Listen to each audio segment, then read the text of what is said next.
Hello everyone, welcome back to Physics Phantom. Guys, my name is Manisha and again I am back with another video. 30 days challenge का आज हो गया है day 13 और आज मैं आपको करवाऊंगी लाइट फिजिक्स में काफ़ी टफ टॉपिक माना जाता है।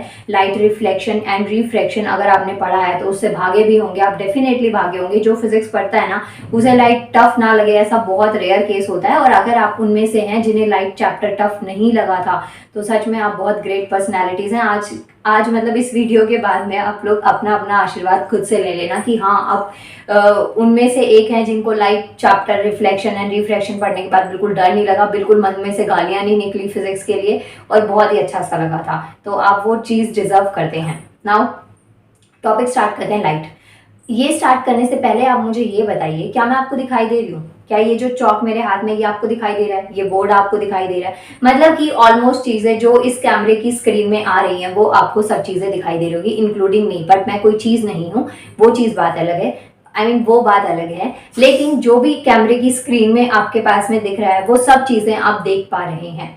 तो ये किसकी वजह से देख रहे हैं? आप लाइट की वजह से देख रहे हैं। आप देखिए ऐसा तो है नहीं ना, मैं कोई जुगनू वगैरह तो हूँ नहीं कि अगर लाइट ऑफ करके मैं अंधेरे में रिकॉर्डिंग करूंगी, बिल्कुल भी लाइट नहीं होगी तो भी मैं चमकूंगी, ऐसा तो बिल्कुल भी नहीं है।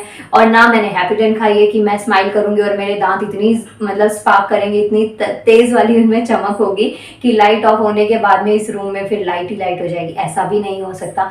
सो माई डियर व्यूअर्स, जो आज का हमारा टॉपिक है ना वो लाइट का इंट्रो ही है, इसीलिए मैं स्टार्टिंग में ऐसी बहकी बहकी बातें आपको समझा रही थी, मतलब थोड़ा एग्जाम्पल देने का ट्राई कर रही थी मैं भी, कूल बनने का try. Well live it. Light जो होता है इसका मतलब, लाइट का मतलब ये है कि कुछ चीज़ें हमारे पास ना लाइट में ल्यूमिनस बॉडीज होती हैं और कुछ होती हैं नॉन ल्यूमिनस। इसका मतलब कुछ ऐसी चीज़ें, कुछ ऐसे ऑब्जेक्ट, कुछ ऐसी बॉडीज होती हैं जिनमें खुद की अपनी लाइट होती है, जिन्हें चमकने के लिए किसी और लाइट की ज़रूरत की नहीं पड़ती ज़रूरत, ओके। और कुछ होती हैं ऐसी बॉडीज जिनमें अपनी कोई लाइट नहीं होती, लेकिन हाँ उन पे अगर कोई और लाइट पड़े तो वो ग्लो करने लगती हैं, चमकने लगती हैं। ये चीज़ है। आज मैं आपको इसी दोनों के बारे में पहले बताऊंगी, उसके बाद में हम हॉट सोर्स ऑफ लाइट और कोल्ड सोर्स ऑफ लाइट को पढ़ेंगे और भी बाकी जो मीडियम्स है ना वो सब हम कंटिन्यू करेंगे। सो टॉपिक है हमारा लाइट, डे है 13। Now the bodies which emit on their own are called luminous bodies. मतलब कि जो डे टाइम होता है, मतलब दिन का टाइम है, सनलाइट की वजह से आपको सारी चीजें दिखती हैं, तो वहां पे जो मेन रोल प्ले कर रहा है वो कौन है? सन की लाइट की वजह से आपको सारी चीजें दिखी। अगर आप रूम में हैं तो जो लाइट होती है, चाहे ट्यूब लाइट हो, एलईडी लाइट हो, कोई भी लाइट आपके घर में, किसी ना किसी के घर में हर तरीके की लाइट्स लगी हुई होती हैं, तो वो लाइट जिसकी वजह से आप चीजों को देख पा रहे हैं तो उसे आप क्या कहते हैं? लाइट कहते हैं। अब इसमें दो डिविजन आते हैं, एक आता है luminous and second one is non luminous. Luminous का मतलब हो गया चमकना, ठीक है। अब इसमें वो चीजें आती हैं गाइस कि जो चीजें खुद से चमकती हैं, जिनमें खुद की लाइट होती है। अब यहाँ पे देखिए, bodies which emit on their own are called luminous body. और इसमें पहले एग्जांपल दिखाती हूँ मैं आपको। ल्यूमिनस के एग्जांपल क्या क्या है? जैसे सन, खुद की लाइट होती है, stars, electric fish, burning candle और सम इंसेक्ट्स। तो बर्निंग कैंडल, सन, स्टार तो सबको ही पता होगा। बर्निंग कैंडल मतलब कि जो जली हुई मोमबत्ती होती है जिसमें फ्लेम होती है, उसमें अपनी लाइट है, तो उसकी वजह से सारी चीजें आपको दिखाई दे गई। इसके अलावा और भी आप एग्जांपल दे सकते हैं, जैसे फोन की टॉर्च वगैरह, वो सब इलेक्ट्रॉनिक चीजों में आती है, लेकिन वो आपको यहाँ पे नहीं लिखने हैं। आपको मैंने जो नॉर्मल बता दिया, आप इनमें से कुछ पॉइंट्स लिख सकते हैं। इनसे रिलेटेड अगर आपको और भी चीजें याद है तो आप वो भी यहाँ पे लिख सकते हैं। तो ये हो गया आपके पास में ल्यूमिनस बॉडी। ल्यूमिनस वो जो कि जिनके पास अपनी खुद की लाइट होती है और वो अंधेरे में ग्लो कर सकती हैं या चमक सकती हैं, तो उन्हें हम कहते हैं ल्यूमिनस। इसके बाद में नेक्स्ट टॉपिक आता है आपका नॉन ल्यूमिनस। नॉन ल्यूमिनस क्या होता है? Which do not light on their own but are visible when light falls on them are called non-luminous bodies। ऐसी बॉडीज जिनकी अपनी कोई लाइट तो नहीं होती है, लेकिन अगर उनके ऊपर कोई लाइट पड़ती है तो वो चीजें आपको दिखने लग जाती हैं, उसे हम कहते हैं नॉन ल्यूमिनस। इसका एग्जांपल है मून। मून में देखिए अपनी कोई लाइट नहीं होती है। आप सबने फिजिक्स कह रही हूँ, सॉरी, ज्योग्राफी पढ़ी होगी, उसमें आपने ये कंसेप्ट पढ़ा होगा कि मून जो होता है वो लाइट को एब्जॉर्ब करता है। कौन सी और कैसे, ये जरा कॉमेंट कर देना आप मुझे।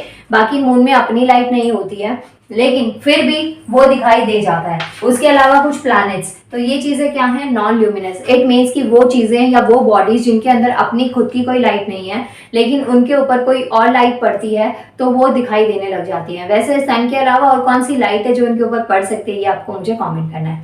नाउ ये आप इसको नोट करिए। इसके बाद में नेक्स्ट जो हमारा टॉपिक है वो है हॉट सोर्स ऑफ लाइट और कोल्ड सोर्स ऑफ लाइट। तो पहले इसको जरा नोट करिए, स्क्रीनशॉट लीजिए, ले लीजिए स्क्रीनशॉट, और फिर इसके बाद में हम कहते हैं hot source of light and cold source of light.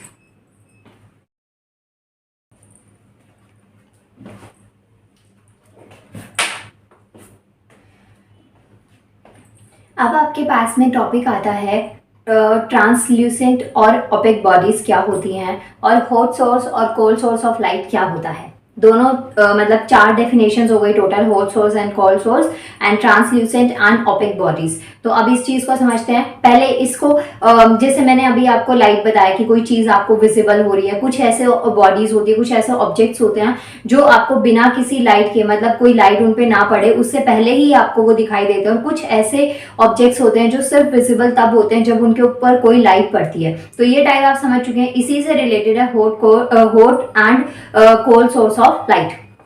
यहाँ पे the source which emits light due to the rise in temperature, मतलब कि जैसे जैसे टेम्परेचर बढ़ा उसके बाद में वो जो चीज है या ऑब्जेक्ट है उसने चमकना स्टार्ट कर दिया, लाइट प्रोड्यूस करी, तो उसे हम कहते हैं हॉट सोर्स ऑफ लाइट। इसका एग्जांपल है कोई भी चीज है जैसे कि वुड हो गई या फिर कोई आयरन का मटेरियल है जिसको आपने जला दिया। केजीएफ देखिए आप में से किसी ने, वो जैसे गन फायरिंग होती है ना वो पुलिस स्टेशन के बाहर में, वो सीन अगर किसी को याद है तो उसमें क्या है, जो वो मेटल है वो अपने आप में उसकी कोई लाइट नहीं थी, लेकिन जैसे जैसे हीट बढ़ती गई, मतलब इतनी सारी बुलेट उसमें से फायर हुई, वैसे इतना ज्यादा प्रैक्टिकल वे में तो वो नहीं था, लेकिन फिर भी मैं एग्जांपल में आपको समझा रही हूँ क्योंकि मेरे दिमाग में ना भी वही आया।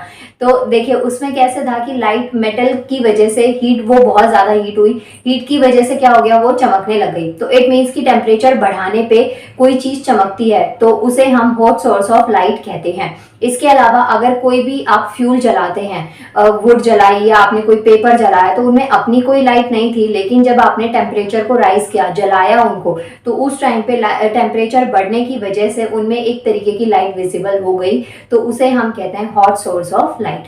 कोल्ड सोर्स में ये बिल्कुल ऑपोजिट हो जाता है, which emits light without rise in temperature, मतलब कुछ ऐसी चीजें जिसमें टेम्परेचर को राइज करने की जरूरत ही नहीं पड़ती है, अपने आप ही चमकने लग जाती है, उन्हें हम कहते हैं cold source of light. Exam point of view से इंपॉर्टेंट नहीं है हॉट एंड कोल्ड सोर्स, बहुत रेयरली अगर टाइम बहुत ही ज्यादा खराब चल रहा होता है ना तो ये आने के चांसेस हैं, अदरवाइज इसके आने के कोई चांसेस नहीं होते हैं, लेकिन फिर भी मैंने बता दिया कि टॉपिक है तो उसे क्यों छोड़ना बीच में। इसके बाद में गाइस जो नेक्स्ट क्वेश्चन है ये आने के पूरे चांसेस होते हैं, translucent bodies and opaque bodies क्या होती हैं, दोनों के बीच का डिफरेंस, प्लस विद एग्जांपल मैं आपको समझा दूंगी।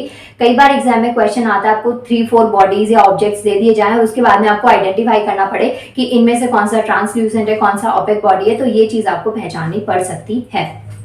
अब देखिए जो ट्रांसल्यूसेंट बॉडीज होती है उसका एग्जांपल है जैसे कि ऑयल पेपर है या स्टेन ग्लास है, मतलब कि जिसके आर पार लाइट हो सकती है, जिसमें लाइट को पास किया जा सकता है, जो इंसिडेंट लाइट होती है ना उसको पास किया जा सकता है। तो पहले तो देखिए the need which allows of the the medium, देखिए मैं क्या क्या लिख रही हूँ यहाँ पे, the medium which allows to the incident light to pass through it is called transparent medium. इनसे पहले एक डेफिनेशन और है जो मैंने मिस कर दी यहाँ पे, एक है ट्रांसपेरेंट मीडियम, मतलब कि ऐसा वाला मीडियम जिसके अंदर लाइट को पास किया जा सकता है। इंसिडेंट लाइट वो लाइट होती है जो कि सब्जेक्ट पे, ऑब्जेक्ट के ऊपर पास करी जाती है, जो मेन ऑब्जेक्ट है उसके ऊपर लाइट को पास किया जा रहा है, तो जो अलाउ कर देते हैं मीडियम लाइट को पास होने में, आर पार होने में, उसे हम कहते हैं ट्रांसपेरेंट मीडियम।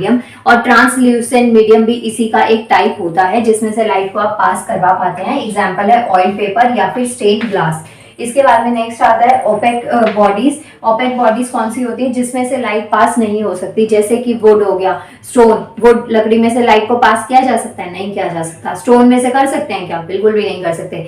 तो ये कुछ ऐसी चीजें, या वॉल है, दीवार घर की, मतलब एक रूम की लाइट ऑन है तो दूसरे रूम में क्या आपको अपने आप दिखने लग जाएगा, ऐसा हो सकता है क्या, नहीं हो सकता। तो जो बॉडीज हैं या जो ऑब्जेक्ट है लाइट को ऐसे पास नहीं होने देते उन्हें हम ओपेक बॉडीज कहते हैं, और जो पास होने देती हैं उन्हें हम ट्रांसल्यूसेंट बॉडी कहते हैं। और जिसमें इंसिडेंट लाइट पास हो जाती है, मतलब जिस ऑब्जेक्ट पे लाइट डाली और वो पास हो गई, उसको हम कहते हैं ट्रांसपेरेंट मीडियम। ट्रांसपेरेंट वर्ड से आप ध्यान रख सकते हैं जैसे ग्लासेस वगैरह होते हैं, और भी बहुत सारे एग्जाम्पल आप यहाँ पे अपने आप याद कर सकते हैं। सो माय डियर व्यूअर्स, ये टॉपिक आपका खत्म हो गया जिसमें मैंने आपको लाइट बताया, लाइट में जो मैंने आपको टाइप्स बताए हैं, कितने कौन कौन से टाइप्स होते हैं। इसके बाद में हम मिलते हैं डे 14 पे नेक्स्ट वीडियो के साथ with next topic. Thank you so much, मिलते हैं नेक्स्ट वीडियो में। और प्लीज प्लीज प्लीज वीडियो अच्छी लगती है तो वीडियो को लाइक किया कीजिए, चैनल को सब्सक्राइब करना है और कमेंट भी करना है कि वीडियो कैसी लगी है आपको। Thank you so much.